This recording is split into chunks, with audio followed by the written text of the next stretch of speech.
So one of the things that I was sharing with one of my clients yesterday was how to connect with our kids. Because one of the things that she was dealing with is how her kids is not really standing up for himself. And this is one thing that I shared with her is the fact that she is now working on um, practicing using her voice to stand up for herself, that is helping her relate to her kid and is able to help him along to practice. And so here are some suggestions that I can share with you. Very first thing is always about connecting with your kid, meaning have a safe spot with him or with her, with your child, and just ask them how they're doing when a situation happens. How are they feeling? And actually just listen to what they say, and rather than jump right into sharing with them what they should do, what they should be saying, be really mindful to share in that feeling. When they say, oh, I'm feeling hurt that the other person is making fun of me or anything like that, be empathetical. Say, yeah, I can see that. I can see how painful it can be. And it is through with this empathy, then your child will be like, oh, okay, well, my mom actually understands.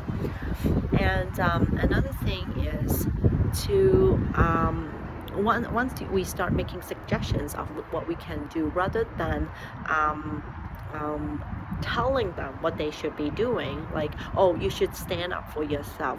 What does that really mean?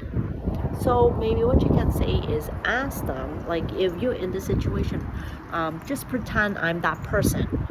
What would you like to say back to me?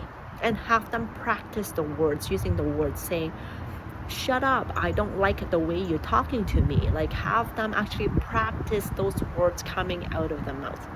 And I think that's very important, because the moment that they are able to practice letting those words out of their mouths is the very first step, especially when it's in a safe environment.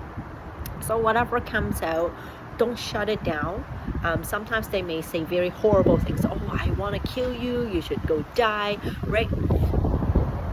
Just pull back to say, okay, yeah, you know what? If I'm in that situation, I want them to die too, right? Like, empathetically reach out to them to say, yeah, I understand, but you know what? It may not be the best idea. It's just going to be in between you and me. So what else can you say, right? So rather than just putting a hard stop to say, no, you should not be saying that.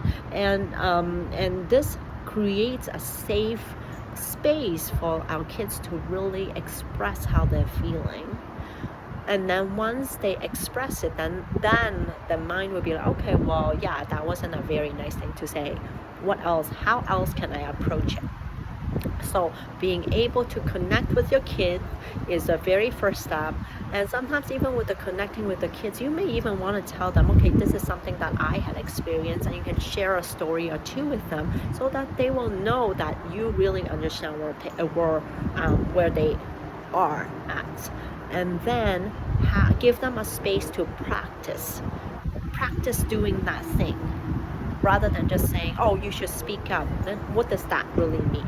So I hope that the tips that I offer is helpful for you. And if there's anything else you would like help with, you can always put it in the comments or send me a message.